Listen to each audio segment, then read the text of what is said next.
c'est la particularité de la coproduction, de mêler des talents de différents pays. La difficulté de la coproduction, moi je pense que c'est quand même de trouver un sujet universel.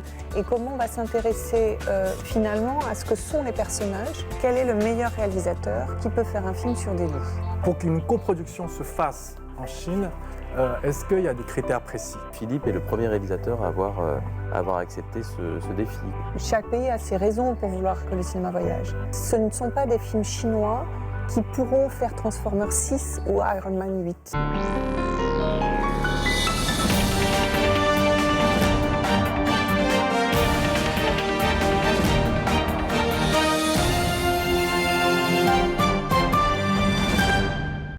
Bonjour et bienvenue sur le plateau de Parlons-en. Avec les films qui ont rapporté 30 milliards de yuan dans les salles en Chine l'année dernière, déjà plus de 10 milliards de yuan au premier trimestre 2015 et une prévision de record historique à 40 milliards de yuan pour l'année 2015. On pourrait penser que le cinéma se porte magnifiquement bien en Chine, pendant qu'en Amérique du Nord et même au niveau mondial, la vente de billets de cinéma stagne. Celle en Chine augmente à une vitesse grand V.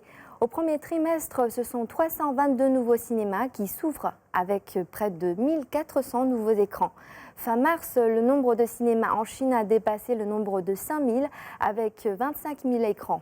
Mais alors que les Français vont au cinéma en moyenne 3,4 fois par an, les Américains 3,8 fois, les Chinois vont seulement 0,87 fois par an.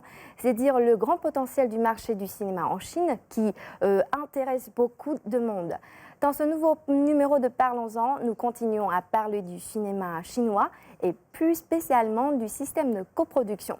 Et nous avons le plaisir d'avoir avec nous aujourd'hui mademoiselle Isabelle Glachan et monsieur Steve René. Isabelle Glachan, vous êtes une figure incontournable du cinéma sino-français. Vous avez collaboré avec de nombreux cinéastes chinois comme Lu Ye, comme Wang Xiaoshui, dont le dernier Red Amnesia, que le public chinois peut voir en salle à partir de fin avril. Aujourd'hui, vous représentez aussi Unifrance pour promouvoir le cinéma français en Chine. Steve René, vous avez travaillé comme chargé de mission pour Unifrance. En 2009, vous rencontrez le réalisateur Philippe Mouille et avec votre épouse Ning Ning, vous produisez ensemble son dernier long métrage, Le Promeneur d'oiseaux, deuxième coproduction officielle franco-chinoise après le film 11 fleurs de Wang Xiaoshui. De plus en plus de cinéastes étrangers et productions qui s'intéressent au marché chinois. Depuis quand constate-t-on ce phénomène ? Beaucoup de gens s'intéressent au marché chinois depuis que le box-office va agrandissant et depuis qu'on est dans des millions et des millions de dollars de recettes sur les films qui sortent. Après, l'intérêt pour la coproduction avec la Chine, en France, ça fait déjà 15-20 ans qu'il y a des producteurs français qui travaillent avec des réalisateurs chinois. C'était avant l'expansion de ce marché-là. Est-ce que, du coup, selon vous, c'est des intérêts très différents en fonction des pays, l'intérêt qu'ils ont pour le marché chinois? Il y a des enjeux financiers, bien sûr, des enjeux économiques, et puis d'autres, c'est plus pour des enjeux plus, je dirais, créatifs, plus culturels, artistiques. En fait, la Chine, c'est un pays assez étrange. C'est un des rares pays au monde, je pense, où on parle de coproduction quand il s'agit d'Hollywood. C'est-à-dire que s'il y a un pays au monde qui ne fait pas de coproduction, qui fait ses propres productions avec un objectif très précis de vente sur son marché national et à l'international, c'est le marché hollywoodien, c'est les studios. Mais la particularité de la Chine, c'est qu'elle est très protectrice de son marché et qu'il y a des limitations sur le nombre de films étrangers qui peuvent être distribués. Et du coup, cette limitation a fait que progressivement, les studios américains sont intéressés à voir comment il était possible de faire des films qui soient coproduit avec la Chine. Pour contourner quelque part, en fait, cette limitation. C'est totalement pour contourner cette limitation, c'est pour être présent sur le marché, c'est pour faire des productions qui soient proches des productions américaines qu'ils font. C'est-à-dire faire un pont entre la production nationale et la production hollywoodienne. Ce qui est normalement pas le cas de la coproduction. La coproduction, les grands pays coproducteurs, c'est l'Europe, où on a coproduit parce que c'est dans les années 60 où ça a été vraiment très fort en Europe, où la France coproduisait avec l'Italie, avec l'Espagne, avec l'Angleterre. On mettait des acteurs chacun de nos pays. C'était tourné dans plusieurs langues, chacun doublait un peu après ça. Et puis, ça a fait des Angéliques, Marquise des Anges, enfin, ça a fait des films de KPDP, Les Moments des Jean Marais, tout ça. C'est la particularité de la coproduction, de mêler des talents de différents pays. Et l'idée, c'est que le film ait une réalité dans chaque pays. Et pour ça, on a développé ce qu'on appelle les accords de coproduction. C'est l'idée qu'une coproduction, elle est basée d'abord sur un partenariat créatif. C'est-à-dire qu'il n'est pas possible de faire une coproduction juste dans le but de gagner de l'argent sur un autre territoire. La Chine a au début fait des coproductions comme ça avec le Japon, la Corée, et le film était un échec sur les deux marchés. Il faut que le projet ait sa logique et qu'elle ait besoin d'avoir des créatifs. C'était l'idée, ce qui était passionnant sur Le Promeneur d'oiseaux, c'est d'avoir un réalisateur français qui arrive, qui découvre la Chine et qui se dit avec qui j'ai envie de travailler, quel comédien, quelle histoire j'ai envie de raconter. Et ça, c'est pas dans un but commercial qu'il le fait, il le fait dans un but créatif. Enfin, c'est un projet, on se dit, on va galérer pendant 4 ans, on va voir ce que ça va donner, mais on a envie d'essayer de mettre ensemble ce réalisateur-là français avec ses autres talents chinois. Là, justement, c'est un type de coproduction, c'est que là, on a un cinéaste étranger, français, Philippe Muil, qui vient en Chine pour travailler avec une équipe locale. Oui, tout à fait. Ouais. Puis et travailler aussi avec des producteurs qui débutaient complètement dans la production de films. Ça, c'était quand même... donc j'en avais parlé d'ailleurs à l'occasion d'une émission chez vous. C'était assez drôle. C'est la rencontre entre un réalisateur français qui ne connaît pas bien la Chine avec des producteurs chinois. Enfin, je m'inclus dans la partie chinoise, du coup, qui ne connaissaient pas si bien le cinéma, enfin plus ma femme que moi, donc ça a été très expérimental comme expérience. Justement, comment ça se passe dans ce cas-là, ce genre de coproduction, avec des talents étrangers qui viennent justement réaliser un film sur le territoire chinois avec une équipe chinoise, et l'histoire est complètement une histoire chinoise aussi, je crois. L'idée, c'était... Alors, la difficulté de la coproduction, moi, je pense que c'est quand même de trouver un sujet universel qui peut être vraiment compris par les deux pays ou plusieurs pays, s'il y a plusieurs pays coproducteurs. Là, nous, pour le réalisateur, c'est nous qui lui avons proposé de faire un projet ensemble. Donc, le réalisateur avait un peu des réticences à venir faire un film en Chine, c'est normal. Il était déjà connu en Chine par le il était connu film par le film avec Papillon. Michel Serrault, Voilà. que beaucoup de Chinois aimaient beaucoup. Exactement, et c'est comme ça qu'à l'époque où je travaillais donc pour le bureau Unifrance, il venait présenter son dernier film et il a découvert la notoriété du Papillon en venant en Chine et en débattant avec les publics des différentes villes de Chine où le film a voyagé. Et en fait, voilà, moi, j'avais vraiment envie de produire des films. Moi, je me suis par réflexe tourné vers des réalisateurs français plus que des réalisateurs chinois. Et donc, c'est suite à ces rencontres via Unifrance que voilà, avec certains réalisateurs, j'ai parlé de la possibilité d'essayer de faire des films en Chine, des coproductions en Chine. Et donc Philippe est le premier réalisateur à avoir accepté ce défi, quoi. Et du coup, pour vous... Si je peux me permettre, c'est quelque chose, c'est aussi une particularité des réalisateurs français ou de la coproduction à la française. C'est-à-dire que c'est un film, quand vous le voyez, vous ne savez pas qu'il a été réalisé par un Français. Justement, j'allais te poser la question. Est-ce que c'est un film chinois, un film français ? Je pense que c'est les deux. Ensuite, finalement, 11 fleurs que Isabelle a produit aussi, c'est des films qui vont se ressembler parce que, comme Isabelle le disait, elle a apporté en tant que productrice son regard européen sur la narration, je pense, même à l'étape du scénario, dans sa post-production, dans la manière où il a été post-produit. La musique, je pense que moi, quand je l'ai vu, j'ai ressenti aussi... quelque chose de français. Alors peut-être que c'est un peu biaisé parce que je savais que c'était Isabelle qui l'avait produit, mais voilà, j'ai senti quand même un film différent de Wang Xiaoshuai. Donc on sent pour le coup qu'il y a eu un vrai échange. La manière de raconter artistique. l'histoire. Pour moi, ces deux films-là, le film de Wang Xiaoshuai, 11 fleurs, et le film de Philippe Muil, Le Promeneur d'oiseaux, sont des films chinois. Je pense que pour ça parle de la Chine, mais il y a une French touch. Je pense que pour une coproduction, il faut essayer de trouver des sujets binationaux. Comment essayer de converger les deux cultures ? Le promeneur d'oiseaux et Onze fleurs, je ne pense pas que ce soit des sujets binationaux. C'est des sujets chinois. C'est pour ça qu'ils marchent et c'est pour ça qu'on est intéressé. Parce que ce sont des films qui sont très ancrés dans la Chine et dans la culture chinoise et dans l'histoire de Chine. Mais il y a une façon de le raconter. Donc c'est pour ça, on a la French Touch en musique, je pense qu'on a la French Touch en cinéma aussi. C'est sur la qualité technique qu'il y a, sur la qualité narrative, sur comment on va raconter l'histoire et comment on va s'intéresser finalement à ce que sont les personnages. Et les personnages sont des êtres humains comme nous, et donc comme tout le monde. Donc peu importe qu'on ne parle pas leur langue ou qu'on ne les connaisse pas complètement, on comprend pourquoi le grand-père, quand il se promène avec la petite fille, il a ses problèmes. Le fossé des générations, il existe dans tous les pays du monde. Pour Onze fleurs, c'est l'histoire d'un petit garçon qui a des problèmes face au monde des grands, qui a l'air très violent et très compliqué. On comprend tous le regard du petit garçon, parce qu'il est facile de se mettre à la place du petit garçon.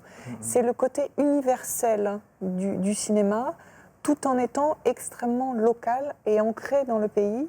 C'est ça qui en fait des films typiquement de coproduction française, parce qu'on est en France, tel que dans des films qui étaient par exemple aux Oscars, Timbuktu, qui est un film africain où on ne peut même pas envisager où il y aurait la France dans ce film-là. Ce sont des films qui représentent une certaine idée de la culture, une certaine idée du cinéma. C'est l'idée de la diversité. On est divers en France, donc on est divers dans le cinéma français. Vous avez parlé des spécialités du style français.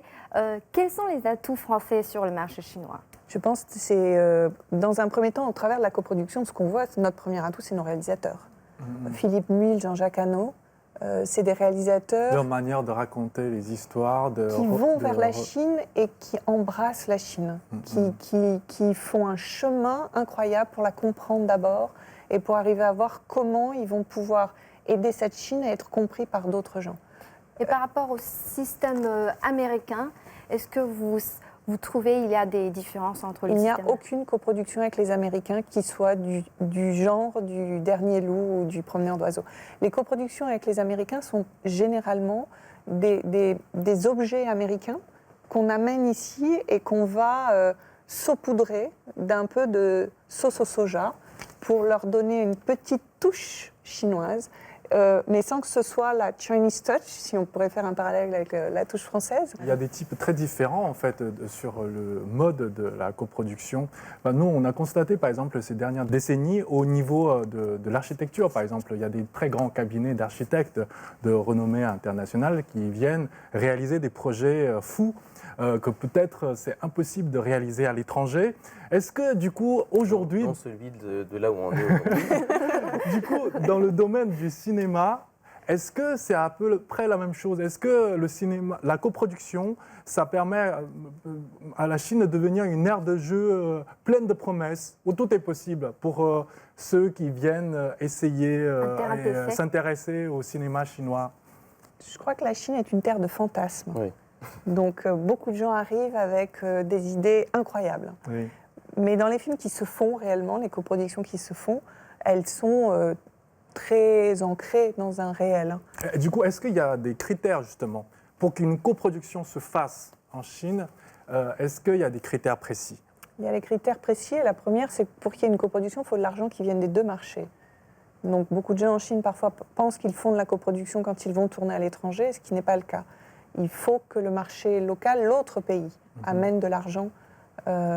C'est la condition. C'est déjà la première condition. C'est-à-dire qu'on ne peut pas... Un tournage d'un film chinois qui va à l'étranger, même s'il dépose beaucoup d'argent, même s'il y a des techniciens qui travaillent dedans, s'il n'y a pas un investissement du pays en question dans le film, ça ne sera pas une coproduction.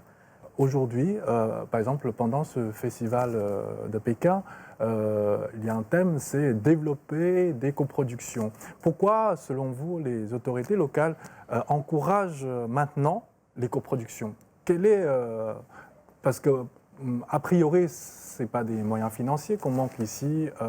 Alors, qu'est-ce qui les intéresse dans la coproduction ? Ce qui est très important avec le cinéma, c'est que c'est ce qu'on appelle un soft power. C'est une façon de parler à l'étranger, d'expliquer ce qui se passe dans le pays, d'expliquer une certaine philosophie, une vision du monde, Et donc la Chine se rend compte de l'importance à la fois des médias, des télévisions. C'est peut-être pas un hasard si on se retrouve dans une émission de télévision chinoise à parler en français. C'est-à-dire que nous, en France, on n'a pas d'émission de télévision en chinois et on n'a pas de chaîne en chinois. C'est pas facile. On est en train de parler à des gens qui sont très loin de la Chine, mais de leur parler de la Chine. C'est important de parler au reste du monde. Donc il y a la nécessité que le cinéma voyage. Chaque pays a ses raisons pour vouloir que le cinéma voyage. Les Américains veulent que le cinéma voyage parce qu'ils ont besoin de ses recettes. C'est une optique économique. L'optique de la Chine, c'est de parler au monde, d'expliquer pourquoi la Chine est telle qu'elle est. Que le monde connaisse mieux la Chine par le cinéma. Exactement. Le problème qu'a la Chine aujourd'hui, c'est que si elle a un marché en expansion, si elle a un nombre de films en production en expansion, l'exportation du cinéma va en diminuant. C'est-à-dire que de plus en plus, du fait de cette importance du marché, les producteurs locaux font des films pour le public local, qui est un public jeune, qui a entre 18 et 30 ans, qui veut voir un certain nombre de films, un certain type de film. Et ce type de film, c'est a priori en fait pas le type de film que les gens à l'extérieur de la Chine veulent voir. Mais en même temps, ce marché-là a besoin de films. Ce marché-là rapporte de l'argent. C'est ce marché-là qui finance.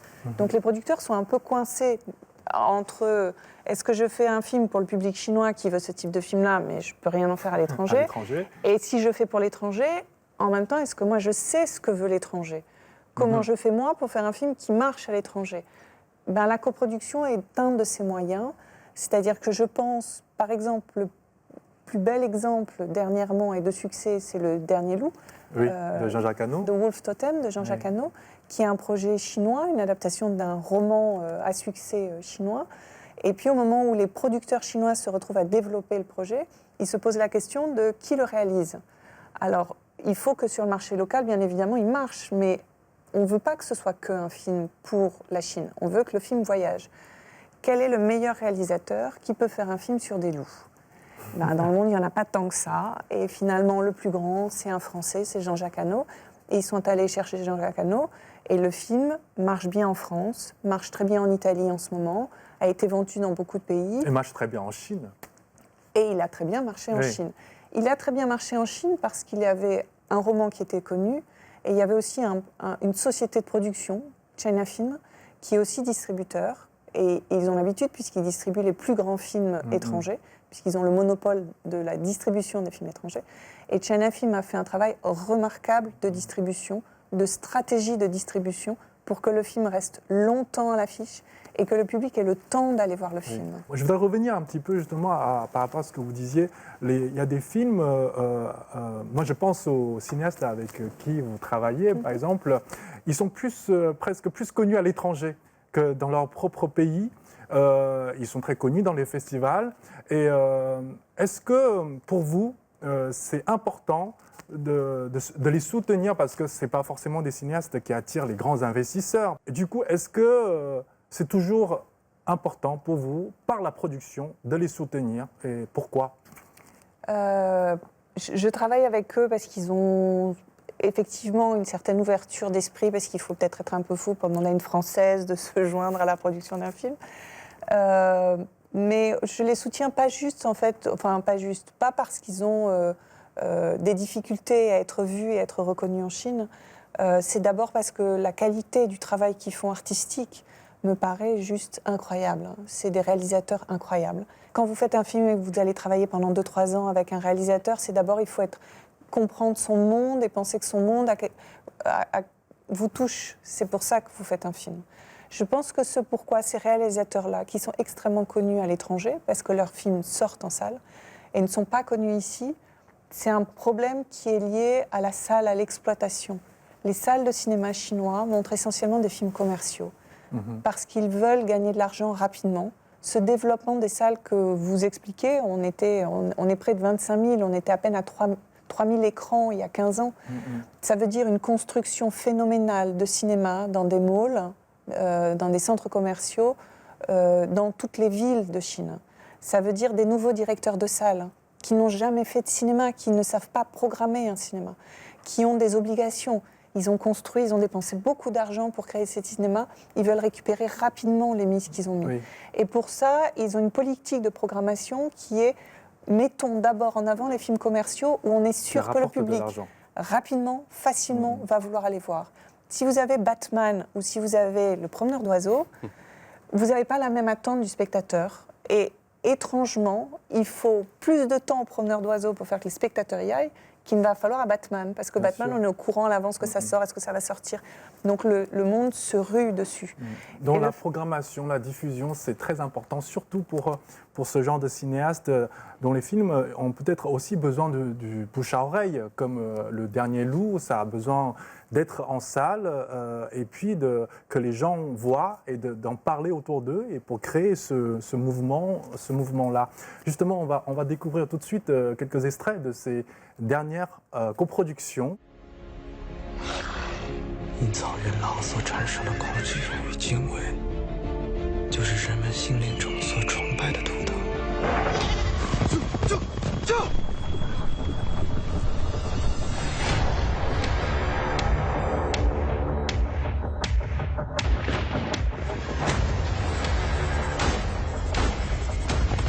阿多特奈纳，黑精灵，黑卡拉。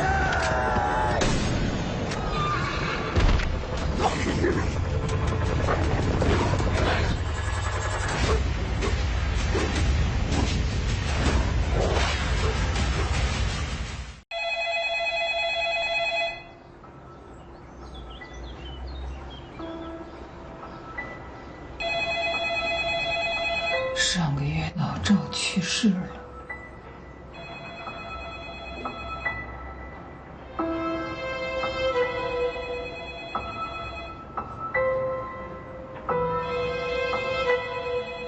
就是他，我撞上鬼了。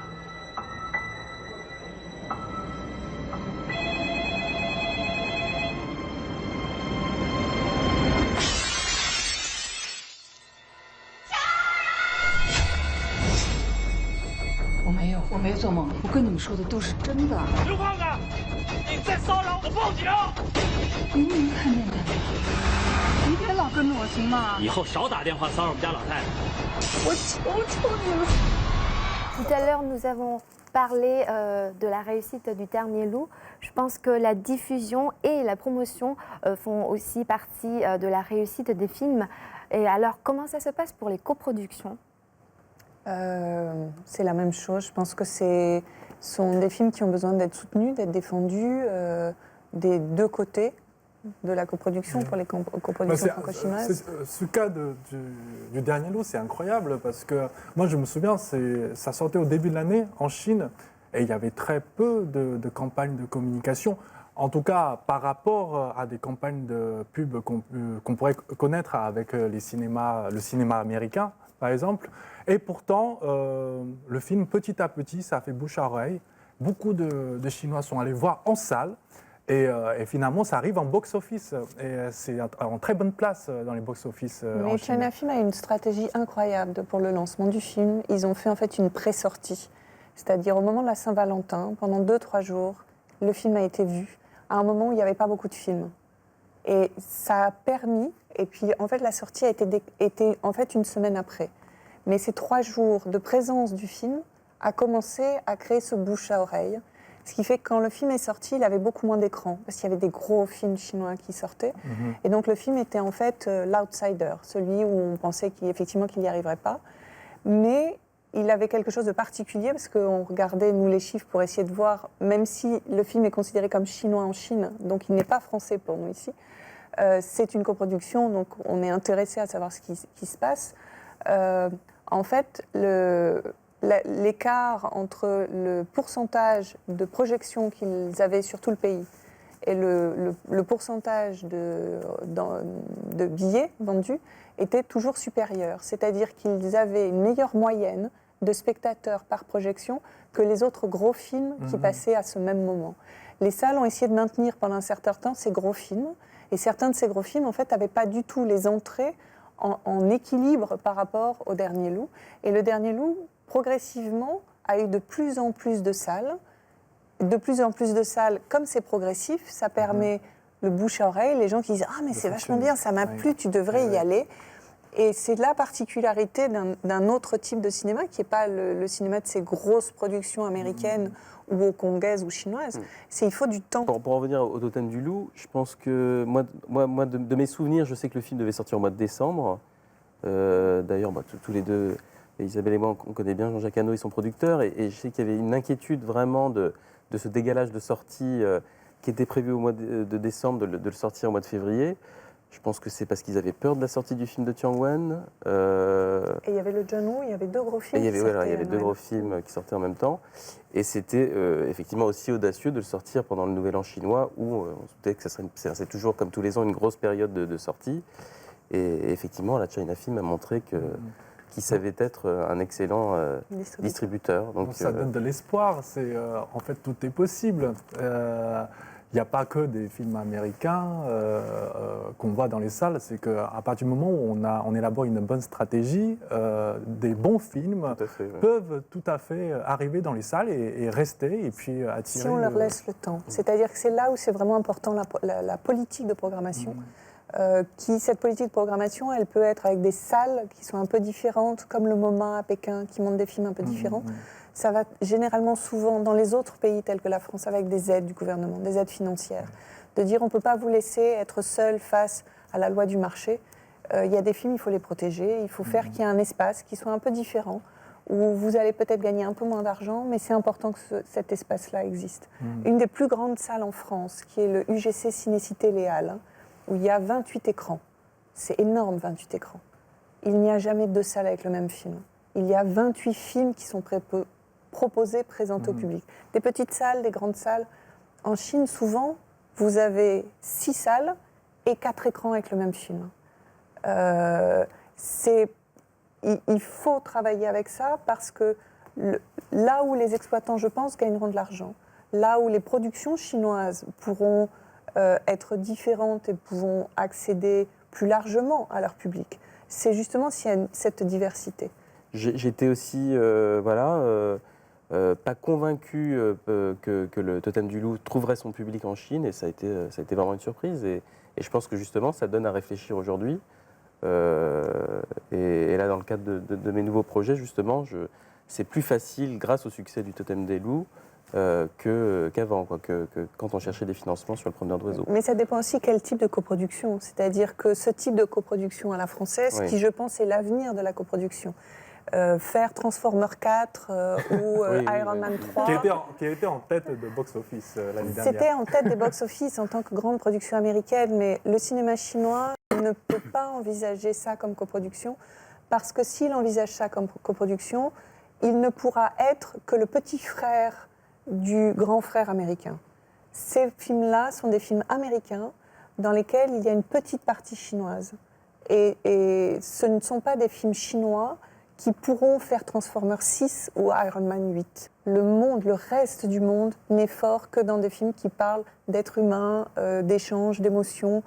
Et ça, là, il y a un avenir en coproduction entre la Chine et l'Asie, entre la Chine et l'Europe, parce qu'on a finalement le cinéma qui se ressemble le plus au cinéma chinois, c'est le cinéma européen et c'est le cinéma asiatique.